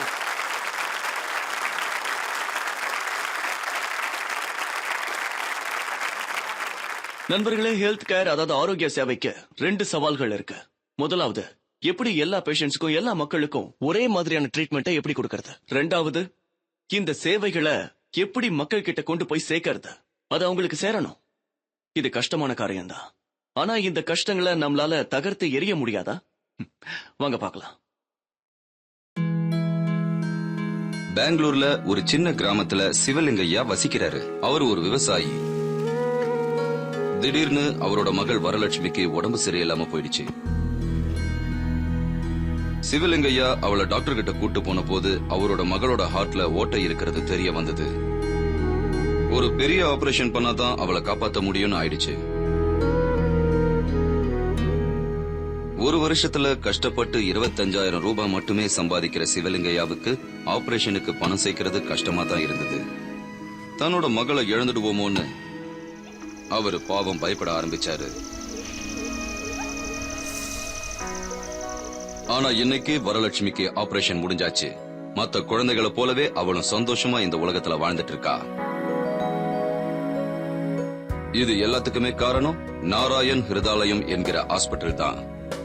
இந்த ஹாஸ்பிட்டலுக்கு தலைவரா இருக்கிறவரு டாக்டர் தேவி ஷெட்டி. தன்னுடைய உழைப்பால தன்னுடைய திறமையால மிகப்பெரிய செலவுல செய்யக்கூடிய ஆபரேஷனை கூட சாதாரண மக்கள் செஞ்சிக்க கூடிய அளவுக்கு அவரு கொண்டு வந்தாரு. ஆயிரக்கணக்கான இதயங்களை அவர் இயங்க வச்சிருக்காரு.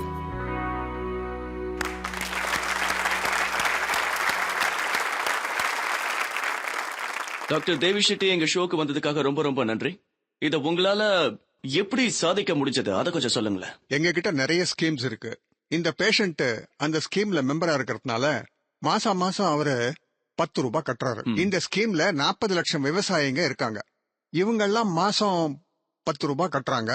கவர்மெண்ட் அவங்க தரப்புல இருந்து வருஷத்துக்கு 30 ரூபாய் கொடுக்கறாங்க. இப்படி பண்றதுனால காஸ்ட்லியான ஆபரேஷன் கூட உங்களால சுலபமா பண்ண முடியுதா? ஆமா, செய்ய முடியுது. மனுஷ உடம்புல சுமார் 1650 விதமான ஆபரேஷன் செய்யலாம். எல்லா ஆபரேஷனும் இந்த பணத்துக்குள்ளேயே செய்ய முடியும். இந்த பாருங்க, ஒரு ஏழை தனியா இருந்தா வீக் தான், ஒன்னா சேர்ந்துட்டா அவங்க ரொம்ப ஸ்ட்ராங். அதுதான் நம்ம நாட்டோட மிகப்பெரிய சக்தி. நம்ம ஜனத்தொகை கிட்டத்தட்ட 120 கோடி. சரி, இந்த வசதிகள் எப்ப ஆரம்பிச்சது? 9 வருஷத்துக்கு முன்னாடி. 9 வருஷத்துக்கு முன்னாடி இத யார் ஆரம்பிச்சது? நாராயண் ஹிருதயாலயா குரூப் ஆஃப் அதாவது உங்களுடைய ஹாஸ்பிட்டல். ஆமா ஆமா ஆமா. சரி, ஒரு கேள்வி கேக்குறேன். ஒரு விவசாயி மாசத்துக்கு 5 இல்ல 10 ரூபாய் கட்டுறான். கவர்மெண்ட் ஈக்குவலண்டா பணம் தருது. ஒரு வருஷத்துக்கு பாத்தீங்கன்னா சுமாரா 150 ரூபாய் ஆகுது. ஆமா, ஒருத்தருக்கு. ஆமா. சரி, இவ்வளவு குறைவான பணத்துல ஹாஸ்பிட்டல் காஸ்ட்லியான ஆபரேஷனை எப்படி பண்ணுது? எங்க ஹாஸ்பிட்டல்ல ஒரு ஹார்ட் ஆபரேஷனுக்கு சார்ஜ் பண்றது 1,40,000 ரூபாய். ஆனா இந்த ஸ்கீம்ல இருக்கிற பேஷண்ட்ஸுக்கு 60,000 ரூபாயில பண்றோம். இந்த அமௌண்ட்ல எங்களால பிரேக் ஈவன் பண்ண முடியுது. உலகத்திலே அதிக அளவு ஹார்ட் சர்ஜரி பண்றது நாங்க தான். நாங்க கிட்டத்தட்ட 35 ஹார்ட் ஆபரேஷன் ஒரு நாளைக்கு செய்யறோம். அப்படின்னா இவ்வளவு ஆபரேஷன்ஸும் நீங்க ஒரு நாள்ல பண்றீங்க. அதனால ஒரு ஆபரேஷனுக்கான செலவு தன்னால குறைஞ்சு போயிடுதுன்னு சொல்றீங்க. ஆமா, மருத்துவ செலவுகளை மத்த விஷயங்களை மாதிரி கணக்கு பார்க்க முடியாது. இந்தியாவில பண்ற ஹார்ட் ஆபரேஷன்ல 12% நாங்க தான் பண்றோம். அதனால எங்களுக்கு மெடிக்கல் எக்யூப்மெண்ட் சப்ளை பண்ற எந்த கம்பெனிக்கும் 12% மார்க்கெட் ஷேர் கிடைச்சிடுது. அதனால மத்தவங்களை காட்டிலும் எங்களுக்கு கம்மி விலையில குடுக்கறாங்க. ஏன்னா நீங்க நிறைய அளவுல வாங்குறீங்க. சரியா சொன்னீங்க. அப்ப தன்னால காஸ்ட் குறைஞ்சு போயிடுது. நீங்க செய்யற இந்த செயல்முறைய நம்ம நாட்டுல எல்லா இடத்துலயும் கொண்டு வர முடியும் நீங்க நினைக்கிறீங்களா? இது ஏற்கனவே நடந்துகிட்டு இருக்கு. அதாவது நாங்க இந்த ஸ்கீம் ஆரம்பிச்சு 4 வருஷத்துக்கு அப்புறமா ஆந்திர பிரதேஷ்ல இதே மாதிரி ஒரு ஸ்கீம் ஆரம்பிச்சாங்க.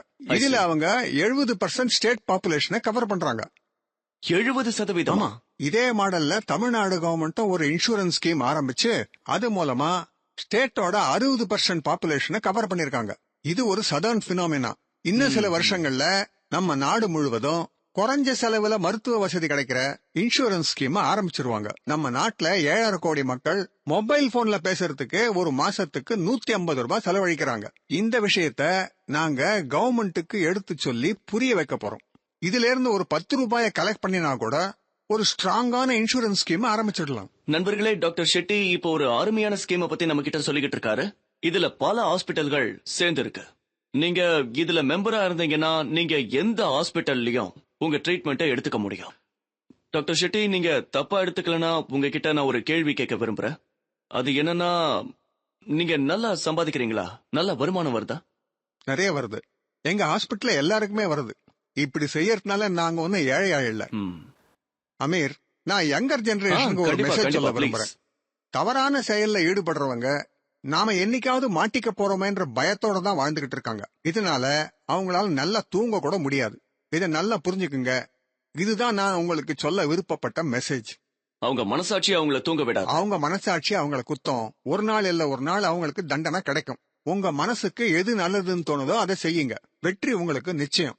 சமுதாயத்துக்கு நல்லது செய்யணும்னு நினைக்கிறவங்கள யாராலையும் லேசில தடுத்துற முடியாது. நீங்க உங்க நிஜ வாழ்க்கையில ஹீரோவா வாழலாம். ஆமா, இது ஒரு உன்னதமான ப்ரொஃபஷன். உண்மையிலேயே டாக்டர் தேவி நீங்க ஒரு பெரிய வழிகாட்டியா விளங்குறீங்க, பெரிய இன்ஸ்பிரேஷனா இருக்கீங்க. எல்லா டாக்டர்ஸ்க்காகவும் இந்த ஷோவை பாக்குறவங்களுக்காகவும் எங்க ஷோக்கு வந்ததுக்காக ரொம்ப ரொம்ப நன்றி. தேங்க்யூ அமீர்.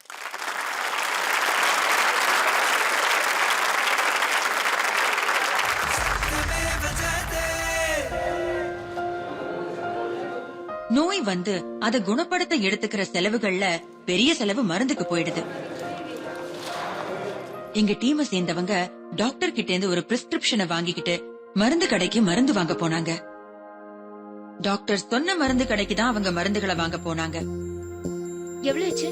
2152 ரூபாவா? அதுக்கப்புறம் அதே மருந்துகளை அவங்க ஜெனரிக் மெடிக்கல் ஷாப்ல இருந்து வாங்கினாங்க. மருந்துக்கு எவ்வளவு ஆச்சுங்க? 354. ஆமா, மருந்து ஒண்ணுதான், ஆனா விலை எந்த அளவுக்கு வித்தியாசப்படுதுன்னு இப்ப உங்களுக்கே புரிஞ்சிருக்கும். ராஜஸ்தான்ல குறைவான பணத்துல மருந்து வாங்கக்கூடிய திட்டத்தை டாக்டர் சமித் சர்மா மக்களுக்காக கொண்டு வந்தாரு.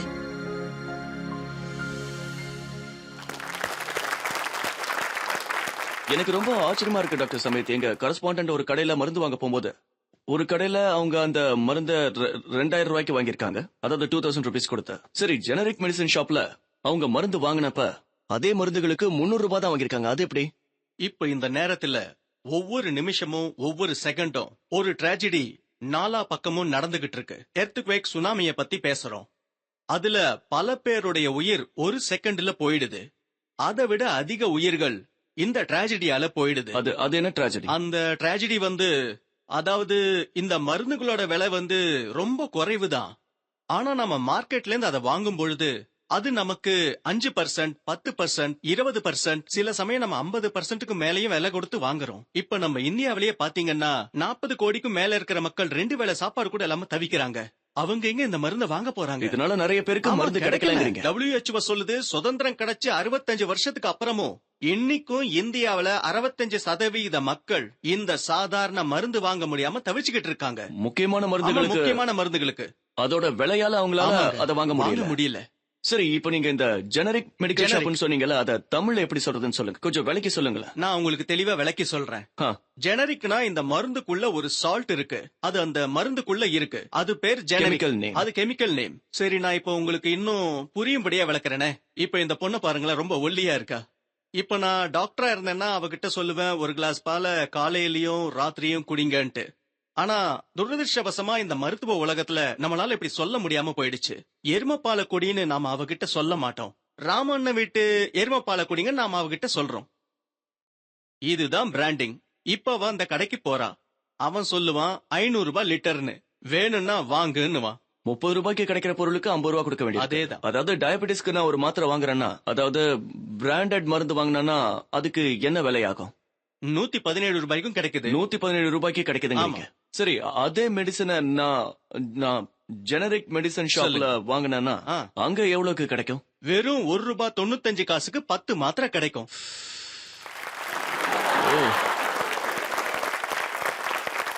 சரி, அந்த 2 மாத்திரையிலயும் எந்த வித்தியாசமும் இல்லன்னு சொல்றீங்களா? வித்தியாசமே கிடையாதுங்க. ஏன்னா உற்பத்தி விலையே அவ்வளவுதாங்க. மேனுஃபேக்சரிங், பேக்கிங், டிரான்ஸ்போர்ட், அதோட ரீட்டைல் பிரைஸ் இருக்கு, அதாவது மார்ஜின் பிரைஸ் எல்லாமே சேர்த்து அவ்வளவுதான். குறைவாவே கிடைச்சிடும். கேன்சர் சம்பந்தப்பட்ட ஒரு விஷயத்த சொல்றேன், சொல்லுங்க. அதுல ஒரு மருந்து தான் பிளட் கேன்சருக்கு உபயோகப்படுத்துறோம். சரி, மார்க்கெட்ல 1.25 லட்சத்துக்கு ஒரு பாக்கெட் கிடைக்குது. 1.25 லட்சமா? 1.25 லட்சத்துக்கு ஒரு பாக்கெட் ஒரு மாசத்துக்கு வரும். அதே மருந்து ஜெனரிக்ல வேற வேற கம்பெனிஸ் தயாரிக்கிறாங்க. ஒருத்தர் 10,200க்கு விக்கிறாங்க, இன்னொருத்தர் 8,800க்கு விக்கிறாங்க, இன்னொருத்தர் 6,500க்கு விக்கிறாங்க. விடாமுயற்சியால இன்னைக்கு ராஜஸ்தான்ல குறைவான விலையுள்ள மருந்துகளை நீங்க மக்கள் கிட்ட கொண்டு போய் சேர்க்கறீங்க, அவங்க பலன் அடைறாங்க. பிரமாதம். சரி, டாக்டர்ஸ் பிரிஸ்கிரிப்ஷன்ல எழுதும் போது ஜெனரிக்னு ஏன் எழுத மாட்டேங்கிறாங்க? ஏன் பிராண்டட் எழுதுறாங்க? இத சொன்னா நான் இருக்க மாட்டேன். இல்ல, உங்களுக்கு ஒண்ணும் ஆகாது. ஒரு புது மெடிக்கல் பிராக்டிஷனர் பிராக்டிஸ் ஆரம்பிக்கும் போது அவங்க கிட்ட கம்பெனிஸ் உடைய மெடிக்கல் ரெப்ரசன்டேட்டிவ்ஸ் இருப்பாங்க. சேல்ஸ ப்ரமோட் பண்றது அவங்களோட வேலையாவே இருக்கும். பேசிக்கல் வேலையே அதுதான்.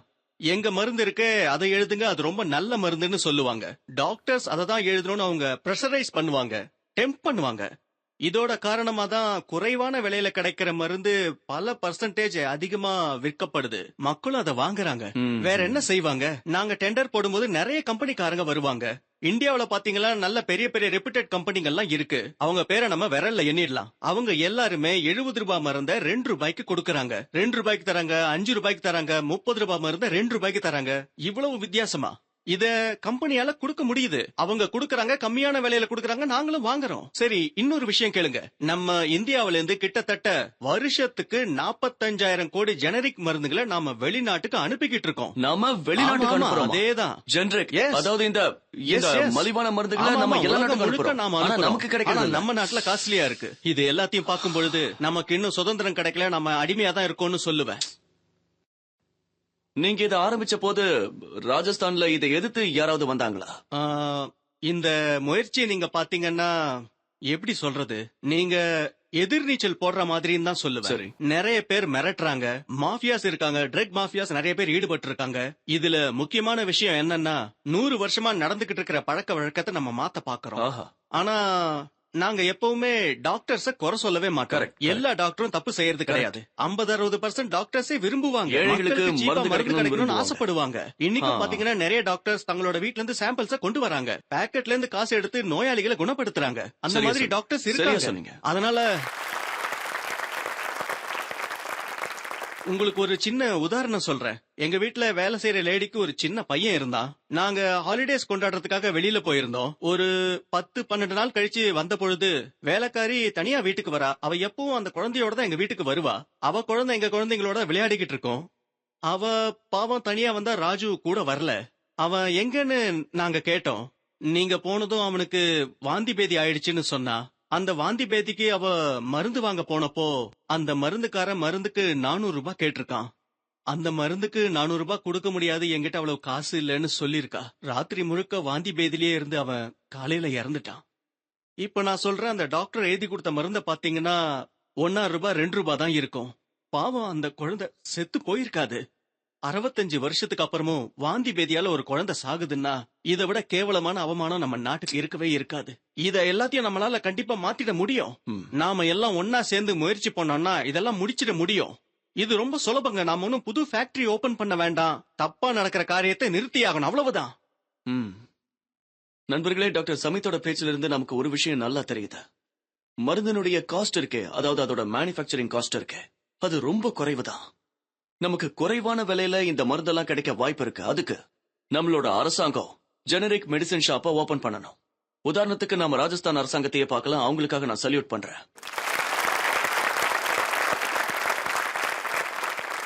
இன்னொரு விஷயமும், நீங்க ஒரு என்ஜிஓவா இருந்து ஜெனரிக் மெடிசன் ஷாப் ஓபன் பண்ணணும்னு ஆசைப்பட்டீங்கன்னா department of chemicals and fertilizers உங்களுக்கு 50,000 ரூபாய்க்கான கிராண்டும் கொடுக்கறாங்க. டாக்டர் சமித், நீங்க உண்மையிலேயே ரொம்ப அருமையான சேவையை செஞ்சிருக்கீங்க. இந்த முக்கியமான விஷயத்தை இங்க பேசி எல்லாரோட கண்ணையும் நீங்க திறந்திருக்கீங்க. எந்த நல்ல காரியத்தை நீங்க ராஜஸ்தான்ல தொடங்கி வச்சிருக்கீங்களோ அது எல்லா ராஜ்யத்திலையும் பரவணும், நாட்டோட மூல முடுக்குகள்ல போய் சேரணும். எங்க ஷோக்கு வந்ததுக்காக ரொம்ப ரொம்ப நன்றி doctor Samith. Thank you so much. Thank you.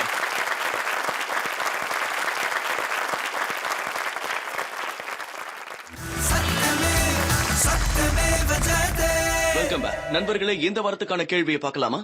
Rajasthan அரசாங்கம் செஞ்ச இந்த நல்ல காரியம் மாதிரியே எல்லா ராஜ்யத்து அரசாங்கமும் அவங்கவுங்க ஸ்டேட்ல, அவங்கவுங்க ராஜ்யத்துல, எல்லா இடத்துலயும் ஜெனரிக் மெடிக்கல் ஷாப் ஓபன் பண்ணுவாங்களா?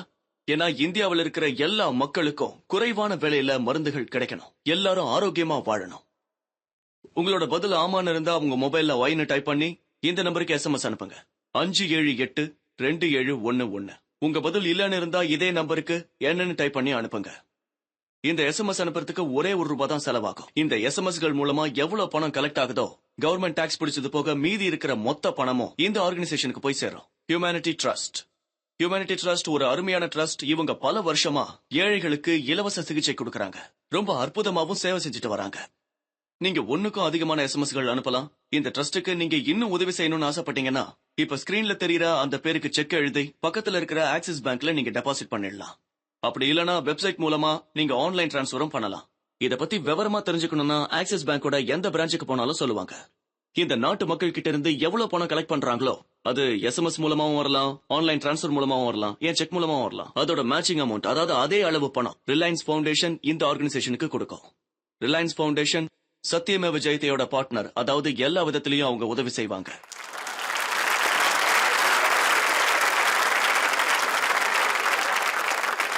இன்னைக்கு நம்ம நாட்டுல இருக்கிற ஹெல்த் கேர் சிஸ்டம்ல டாக்டர்கள் எப்படி தவறு செஞ்சு பணம் சம்பாதிக்கிறாங்கன்னு பார்த்தோம். தன்னை நம்பி வந்த நோயாளிகளை அவங்க ஏமாத்துறாங்க. அதுக்காக எல்லா டாக்டரும் தப்பு பண்றாங்கன்னு நான் சொல்ல வரல.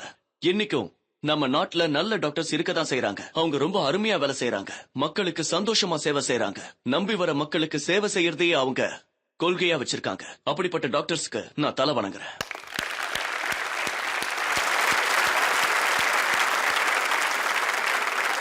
வருங்காலத்துல டாக்டர் ஆக போற இளைஞர்களுக்கு நான் ஒரு விஷயத்த சொல்லிக்க ஆசைப்படுறேன். நல்ல டாக்டர்களையே உங்களோட தெய்வமா, உங்களோட இன்ஸ்பிரேஷனா நினைச்சுக்கங்க. மக்களுக்காக தயங்காம சேவை செய்யுங்க. அவங்களோட கஷ்டங்களை போக்குறதே உங்களோட கொள்கையா இருக்கணும். காரணம், உங்களை நம்பி அவங்க வராங்க. நண்பர்களே, எல்லாரோட உயிருக்கும் மதிப்பு இருக்கு. அது முக்கியம்தான். அவன் ஏழையோ பணக்காரனோ, நம்ம மனசுல எல்லாரையும் சமமா பார்க்கணும், ஒரே மாதிரி நடத்தணும். நாம யாரையாவது இழந்துட்டோம்னா அந்த வருத்தம் ஒரே மாதிரி தானே இருக்கும். ஆனா காப்பாத்த முடியும்னு தெரியும் போதும் காப்பாத்த முடியாம ஒரு உயிர் போயிடுச்சுன்னு தெரிஞ்சதுன்னா அது பெரிய வேதனையா இருக்குங்க. கையில காசு இல்லாததால ஒரு அம்மா தன் கண் முன்னாடியே தன்னுடைய மகன் உயிரை விடுறத பாத்திருக்காங்க. இந்த விஷயத்த டாக்டர் சமித் சர்மா சொன்னாரு. இதை எப்படி தாங்கிக்க முடியும்? அந்த பிரகாசமான நாள் ரொம்ப தூரத்துல இல்ல. அன்னைக்கு ஏழையோ பணக்காரனோ எல்லாருக்கும் ஒரே மாதிரி, அதுவும் சிறப்பான ஒரு ஆரோக்கிய சேவை கிடைக்கணும். இந்த எதிர்பார்ப்போட நான் இப்ப விடை பெறேன். ஜெய்ஹிந்த், சத்யமேவ் ஜெயதே.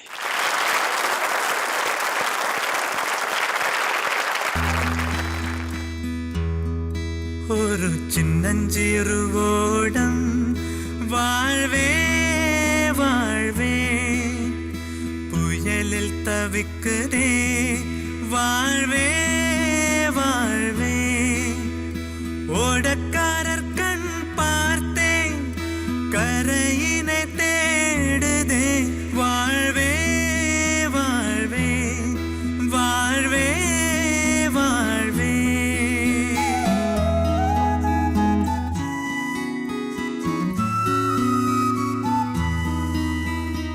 இடி இடிக்குது, மின்னல் அடிக்குது, பேய் காற்றும் வீசுதே, பேய் காற்றும் வீசுதே. கையில் இருக்கும் மண் விளக்கினொளி, கையில் இருக்கும் மண் விளக்கினொளி மின்மினி போலுசலாடுதே, மின்மினி போலுசலாடுதே. ஒரு சின்னஞ்சிறு ஓடம் வாழ்வே வாழ்வே புயலில் தவிக்குதே வாழ்வே வாழ்வே.